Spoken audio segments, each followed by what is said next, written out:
여러분은 어떻게 예수를 믿게 되셨습니까? 사람마다 예수 믿는 동기가 여러 가지가 있습니다.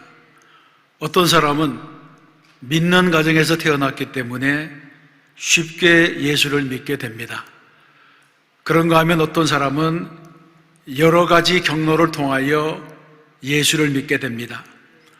누구에겐가 전도를 받아서 예수를 믿게 되고, 세상에서 실패와 좌절을 경험했기 때문에 예수를 믿게 되고, 불치병에서 고침을 받아서 여러 가지 고난과 시련 때문에 예수를 믿게 되는 수도 있습니다.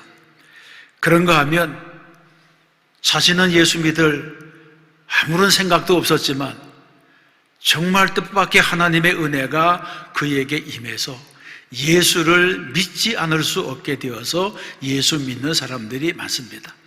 그래서 여러분, CBS 새롭게 하소서 이런 그 프로그램에 보게 되면 정말 뜻밖의 찾아오신 주님, 뜻밖의 만나주신 하나님, 그래서 예수를 믿게 된 수많은 사람들의 간증이 있습니다. 저의 할머니는 30세 되던 해에 청산과부가 되셔서 그 일 때문에 예수를 믿게 되었습니다. 구한말과 일제치하를 거쳐 남북분단, 전쟁의 소용소리 속에서 고단한 삶을 사셨던 할머니는 예수님 때문에 다시 태어나시고, 예수님 때문에 그 고단한 삶의 의미를 바르게 해석하시고, 입만 여시면 모든 것이 하나님의 은혜다, 예수 잘 믿어라, 이런 말씀을 하시면서 자손들에게 신앙의 유산을 남기셨습니다. 그래서 우리 가족은 할머니를 추모할 때마다 자손들에게 가장 좋은 유산을 남기신 어른이라 그렇게 말합니다. 할머니 한 분의 신앙 때문에 우리 집안이 예수를 믿게 되었습니다. 할머니가 100세에 장수하시고 세상을 떠나셨을 때에 묘비의 뒤편에 자손들의 이름을 새겨 넣었는데 24명의 이름이 거기에 새겨졌습니다. 그리고 묘비에 할머니를 추모하는 어떤 글을 남길까 그렇게 의논하다가 할머니가 평생 잘 부르시는 찬송가를 거기에 적어 넣자 그렇게 작정하고 찬송가 23장을 새겨 넣었습니다. 찬송가 23장은 만입이 내게 있으면 그 입 다 가지고 내 구주 주신 은총을 늘 찬송하겠네, 이런 가사입니다. 이 찬송가는 할머니께서 괴로우나 즐거우나 늘 즐겨 부르시던 찬송이었습니다. 그런데 그 찬송을 묘비에 새겨 놓으니까 할머니의 묘소에 갈 때마다 마치 할머니의 찬송 소리가 들려오는 것 같은 그런 생각이 들었습니다. 저는 가끔 내가 예수를 믿지 않았으면 어떤 인생이 되었을까 이런 생각을 해봅니다. 물론 이 세상에는 예수 믿지 않고도 잘 되는 사람들이 많이 있습니다. 그러나 개인적으로 예수를 믿지 않고 사는 나라고 하는 존재는 상상할 수가 없습니다. 이것은 내가 목사이기 때문에 말씀드리는 것이 아니라 한 인간으로서 내가 예수를 믿지 않았다고 한다면 지금과 같은 가치관, 지금과 같은 천국에 대한 소망, 하나님께로부터 받은 소명, 인생의 목적, 삶의 진정한 의미, 이런 것들을 어떻게 알았겠습니까? 그런 것을 알지 못하고 살아간다고 한다면 그 삶은 아름다울 수가 없을 것입니다. 만일 내가 예수를 믿지 않고 살았다면 풍요롭게 살았을지라도 행복하게 살지는 못했을 것이고, 성공했을지라도 만족하지는 못했을 것이고, 마치 수가성의 여인처럼 모든 것에 목마른 삶을 살았을 것입니다. 그러나 예수님께서 우리 할머니에게 찾아오시고 우리 가족들에게 찾아오시고 부족한 나에게까지 찾아오셔서 내 인생을 변화시켜 주셨습니다. 그런 면에서 본다면 내가 목사가 된 것과 이렇게 목회 현장에서 주의 일을 하게 된 것은 말로 다 할 수 없는 하나님의 은혜가 제게 임한 것입니다. 본문에서도 이러한 만남에 대해서 말씀하고 있습니다. 예수님은 문제가 많은 인간의 삶 속에 찾아와 주시는 분입니다. 그리고 인생의 본질적인 문제를 건드리시면서 그 문제를 해결해 주시는 분입니다. 그러면 예수님과 수가성의 여인은 어떻게 만났고 그 만남에서 어떤 일이 일어났습니까? 첫 번째로 생각해 볼 것은 사람을 찾아가시는 예수님입니다. 유대인의 관원이었던 니고데모는 예수님을 직접 찾아왔습니다. 그는 존경받는 유대인의 지도자였고 바리새인이었고 이스라엘의 선생이었습니다. 물론 다른 사람들의 눈을 피해서 밤에 찾아오기는 했지만 그래도 이 사람은 예수님을 직접 찾아올 수 있는 사람이었습니다. 그런데 수가성 여인의 입장은 달랐습니다. 수가성 여인은 많은 문제를 가진 여인이었습니다. 자신의 얼굴을 사람들에게 드러내기도 두려워하는 사람이었습니다. 그래서 감히 예수님 앞에 나올 수조차 없는 사람이었습니다. 이런 여인을 예수님께서 직접 찾아가 주셔서 만나 주셨다고 하는 것이 바로 오늘의 본문입니다. 그러면 수가성의 여인은 어떤 여자입니까? 그녀는 사마리아 사람입니다. 사마리아 사람은 유대인들이 이방인들처럼 차별했습니다. 역사적으로 보면 사마리아 사람들은 북이스라엘이 멸망할 때에 침략자인 아수르인들과 피가 섞여서 혼혈이 되었습니다. 그래서 이들은 이스라엘의 혈통에 피가 흐르게 있음에도 불구하고 이방인 취급을 당했습니다. 이런 차별이 무려 500년이나 이어져 왔기 때문에 예수님 당시에는 아예 유대인들이 상종조차 하지 않는 그런 사이가 되었습니다. 또 그녀는 여자였습니다. 여자는 그 시대에 차별받던 계층이었습니다. 건강한 유대인 남자들이 하루에 3번씩 반복하는 기도문에 하나님, 내가 이방인과 노예와 여자로 태어나지 않게 해주신 것을 감사하나이다, 이런 기도문이 있었습니다. 당시 이스라엘 백성들은 여자와 아이들을 사람의 수에 넣지도 않았습니다. 더 나아가 그녀는 가정에 문제가 있는 여자였습니다.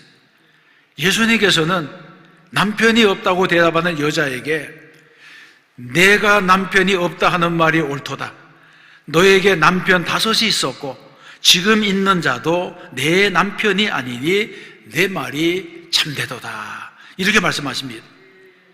이것이 수가성 여인이 가지고 있었던 현실적인 모습입니다.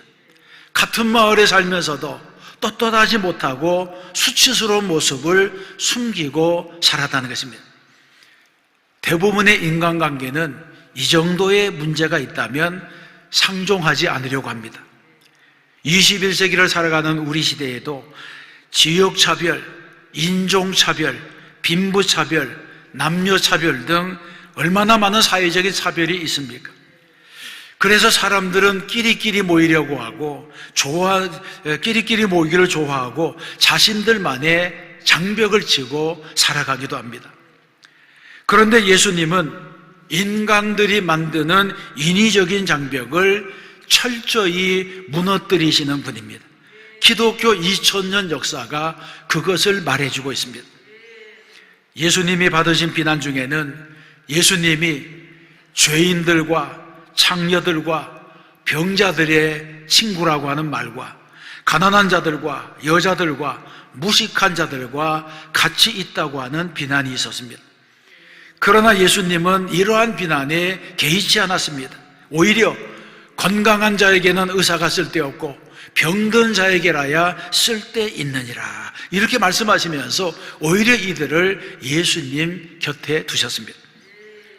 오늘의 본문에서도 예수님께서는 갈릴리로 내려가시다가 일부러 사마리아 성에 들어가셨습니다. 3절과 4절에 보게 되면 유대를 떠나사 다시 갈릴리로 가실새 사마리아를 통과하여야 하겠는지라 이렇게 말씀하고 있습니다. 유대인들은 사마리아 땅에 가면 그 땅이 더러운 땅이라고 발에 먼지조차 붙이지 않으려고 피해가는데 우리 주님은 사마리아 길을 선택하셔서 내려가셨습니다. 무엇 때문입니까? 다른 이유가 없습니다. 오직 한 가지 일, 수가성에 여인을 만나러 가셨습니다. 예수님께서 수가성에 가셔서 이 여인을 만나서 이 여인을 가르친 것 외에는 어느 누구에게도 설교를 하시거나 가르치신 적이 없습니다. 13절과 14절에 보게 되면 예수님께서 이 물을 마시는 자마다 다시 목마르려니와 내가 주는 물을 마시는 자는 영원히 목마르지 아니하리니 내가 주는 물은 그 속에서 영생하도록 솟아나는 샘물이 되리라고 말씀했습니다. 또 23절과 24절에 보게 되면 아버지께 참되게 예배하는 자는 영과 진리로 예배할 때가 오나니 곧 이때라. 아버지께서는 자기에게 이렇게 예배하는 자들을 찾으시는지라. 하나님은 영이시니 예배하는 자와 영과 진리로 예배할지니라. 이런 말씀입니다. 여러분, 이런 말씀은 너무나도 위대한 가르침이었는데 이 가르침을 받은 사람이 바로 죄 많고 탈 많은 수가성의 여인이었습니다. 복음의 위대성이 바로 여기에 있는 것입니다. 한 사람의 영혼이 중요합니다. 예수님은 복음으로 이 땅의 모든 장벽, 모든 차별, 인간이 세운 인위적인 장벽을 깨뜨리시는 분입니다. 그래서 마태복음 9장에서는 나는 의인을 부르러 온 것이 아니요 죄인을 부르러 왔노라 이렇게 말씀하셨고, 누가복음 19장에서는 인자가 온 것은 잃어버린 자를 찾아 구원하려 함이라고 말씀했습니다. 잃어버린 자라고 하는 것은 잊혀진 사람을 말합니다. 인생이 파탄이 난 사람, 누구도 기억해 주지 않는 사람, 내일도 없고 희망도 없는 사람을 잃어버린 자라고 말할 수가 있습니다. 그런데 예수님께서는 이런 잃어버린 자의 영혼을 찾아서 이 땅에 오셨다고 하는 것입니다. 이 땅에 오셔서 요한복음 10장 10절의 말씀처럼 양으로 생명을 얻게 하고 더 풍성하게 얻게 하려고 오셨다 이렇게 말씀합니다. 다시 말해서 마음이 메마른 땅과 같이 된 사람, 소망을 잃어버린 사람, 이런 사람에게 새 생명을 주시려고 오셨다고 하는 것입니다. 그렇습니다. 예수님은 잃어버려진 사람, 잊혀진 사람, 소외된 영혼을 위해서 자기의 생명을 다 쏟았고 그들을 찾아가 주셔서 그들의 삶을 새롭게 해 주셨습니다. 찾아오시는 예수님, 이 예수님께서 오늘도 지치고 고단한 우리의 삶에 찾아와 주시는 줄로 믿습니다. 찾아와 주셔서 우리의 문제를 풀어주시고 병든 영혼을 고쳐주시고 지친 심령을 회복시켜 주십니다. 이것이 바로 복음의 능력이고 십자가의 능력입니다. 지친 삶의 현장에서, 거친 풍파로 부서지는 고난의 현장에서 나를 찾아오시는 주님을 만나시기 바랍니다. 두 번째로 살펴볼 것은 문제를 해결해 주시는 예수님입니다. 성경에는 수많은 사람들이 예수님을 만나서 문제를 해결받았다고 하는 사실을 기록하고 있습니다. 각종 병자들이 예수님께 나와서 고침을 받았고, 숨겨진 죄가 예수님 앞에서 낱낱이 드러나서 해결이 되었고, 심지어는 먹는 문제까지 해결되었습니다. 이처럼 예수님은 어제나 오늘이나 동일하게 우리들의 문제를 해결해 주시는 분인 줄로 믿습니다. 이런 신앙의 체험이 우리의 믿음을 더욱 견고하게 만들어주는 것입니다. 그런데 예수님께 문제 해결을 받으려면 먼저 해야 될 일이 있습니다. 그것이 무엇이냐 하면 주님 앞에 자신의 병을 내어놓는 일입니다. 내 문제를 드러내는 일입니다. 그리고 병이 낫기를 원해야 됩니다. 문제를 해결하려는 열망이 내게 있어야 합니다. 예수님께서는 병자들을 고치실 때마다 내게 무엇하여 주기를 원하느냐 이렇게 물으셨습니다. 맹인 바디메오를 고치실 때도 그랬고 믿음이 부족한 제자들에게도 이런 질문을 하셨습니다. 무엇 때문입니까? 예수님이 이들의 문제, 이들의 소원을 모르기 때문입니까? 그렇지 않습니다. 예수님은 지금 나의 소원이 무엇이냐, 나의 열망이 무엇이냐, 그것을 지금 묻고 계시는 것입니다. 에스겔 36장에 보게 되면 포로에서 돌아온 이스라엘 백성들에게 하나님께서 말씀했습니다. 나 여호와가 무너진 곳을 건축하며 황폐한 자리에 심으리라. 나 여호와가 말하였으니 이루리라. 이렇게 말씀합니다. 그러시면서 이어지는 말씀해 보게 되면 그래도 이스라엘 족속이 이같이 자기들에게 이루어 주기를 내게 구하여야 할지라. 이렇게 말씀합니다. 이것이 무슨 말씀입니까? 하나님께서 예루살렘을 재건해 주시고 성전을 다시 세워주시고 흩어져 있던 모든 백성들을 자기들의 본토로 돌아오게 하시기로 약속하셨을지라도 그런 소원을 가지고 기도해야 될 책임이 이스라엘에게 있고 사람들에게 있다고 하는 것을 말씀하고 있습니다. 그러므로 우리도 주님 앞에 나올 때에 소원을 가지고 나와야 하는 것입니다. 그리고 내 모든 문제를 주님 앞에 정직하게 내어놓아야 합니다. 문제는 내가 가지고 있으면 영원히 문제이지만 그 문제를 주님 앞에 내놓으면 나의 문제가 주님의 문제가 됩니다. 이 비밀을 알아야지 우리가 기도할 수 있고 이 비밀을 알아야지 우리가 낙심하지 않을 수가 있는 것입니다. 4절 말씀해 보게 되면 갈릴리로 내려가시던 예수님께서 사마리아 지역을 통과하시다가 몸이 피곤해서 야곱의 우물 곁에 앉으셨습니다. 그때가 6시쯤 되었다 그렇게 말합니다. 여기서 말하는 6시는 우리 시간으로는 정오 12시를 의미합니다. 그때 한 여인이 물동이를 들고 나타납니다. 이때는 너무 더워서 사람들이 바깥 출입을 잘 하지 않는 시간입니다. 대부분의 사람들은 물을 길러 우물에 갈 때에 선선한 아침이나 아니면 저녁 때를 이용했습니다. 그런데 한 여인이 정오의 떼학볕에 우물가에 나왔습니다. 마침 제자들은 음식을 사러 동네에 들어가서 그 자리에는 예수님밖에 없었습니다. 예수님과 여인의 중요한 만남이 이렇게 시작되었습니다. 여러분, 우리도 예상치 못한 순간에 내가 기대하지 않았던 시간에 주님을 만날 수가 있습니다. 우리가 어려운 문제를 가지고 씨름할 때, 이 세상에서 어떤 도움도 받지 못하고 있을 때 주님이 나를 찾아오십니다.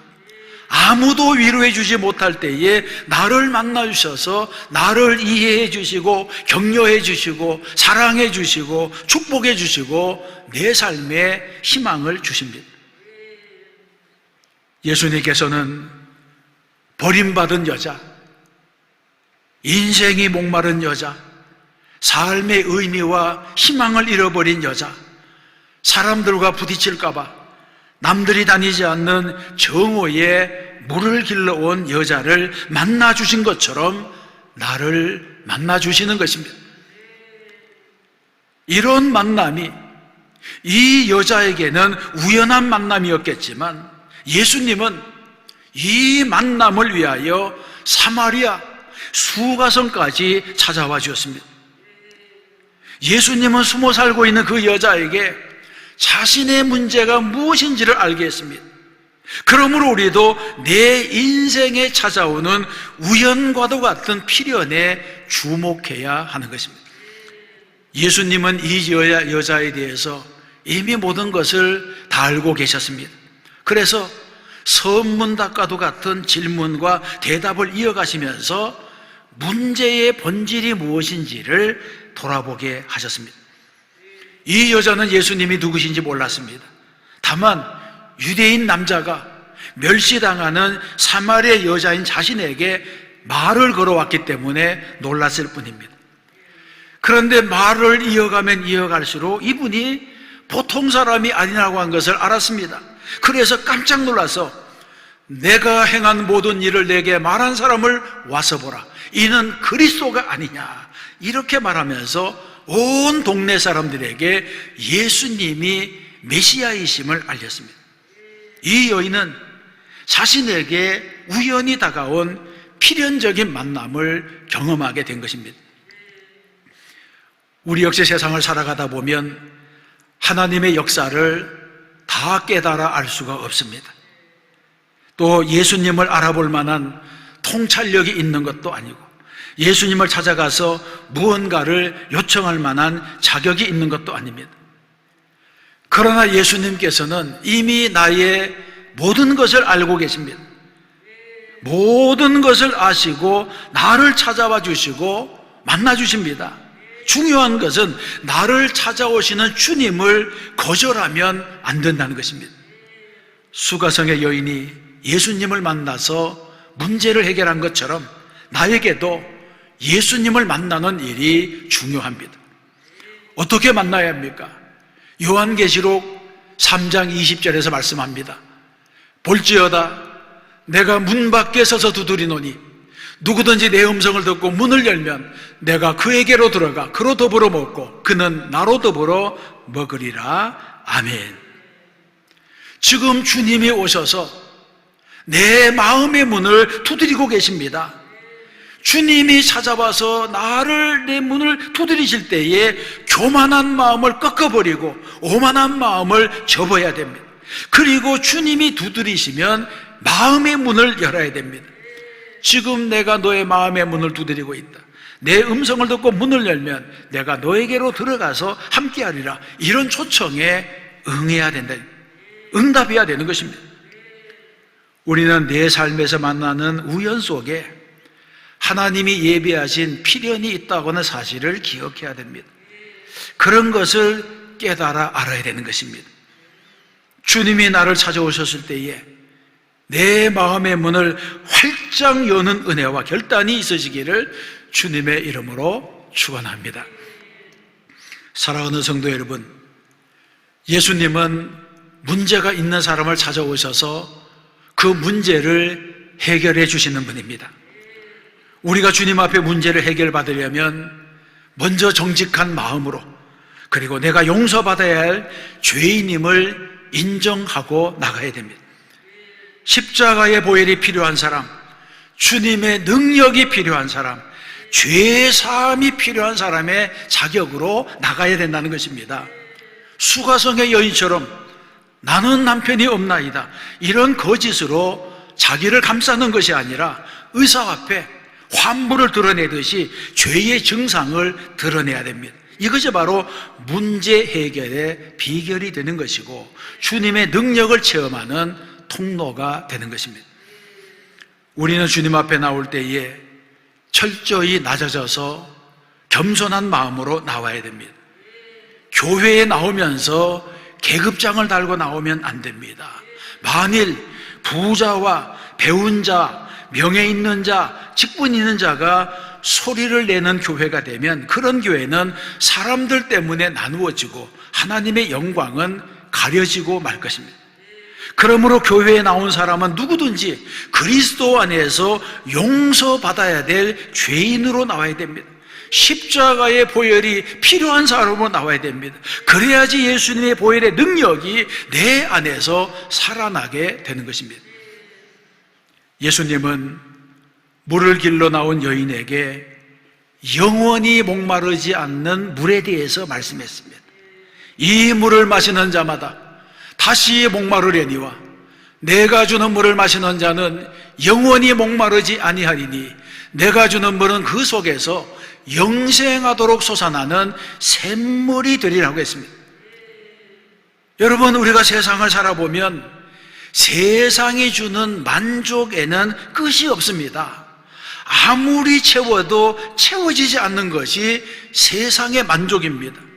돈이나 성공이나 권력이나 인기나 그 어떤 것도 이제 됐다, 충분하다, 이렇게 만족해서 끝이 나는 법이 없습니다.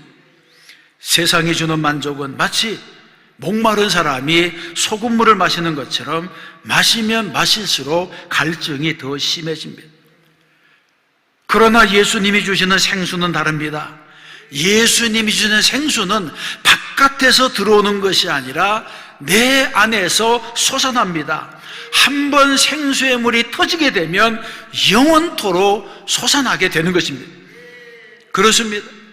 예수를 구주로 영접하고 하나님의 자녀가 되면 영생하도록 솟아나는 샘물이 공급되는 줄로 믿습니다. 이것이 바로 주님을 만난 자에게 주시는 하나님의 은혜입니다. 오늘 예배드리는 분들은 모두가 나를 찾아오시는 주님의 음성을 들으시기 바랍니다. 나를 찾으시는 주님의 음성, 마치 탕자를 기다리는 아버지의 마음을 가진 하나님의 음성을 듣고 주님 앞에 겸손히 돌아와서 서는 사람이 되어야 합니다. 이렇게 주님을 만나기만 하면 모든 죄가 피 묻은 십자가의 능력으로 깨끗해지고 모든 문제가 해결되고 우리가 하나님 앞에 다시 바로 서게 되는 줄로 믿습니다. 복음은 모든 장벽을 무너뜨리는 힘이 있습니다. 또 한 주간 믿음으로 살고 또 말씀대로 살아 승리하시기 바랍니다. 이렇게 사모하는 마음으로 살아가는 성도들에게 우리 주님께서 주시는 생수의 복이 차고 넘치게 될 줄로 믿습니다.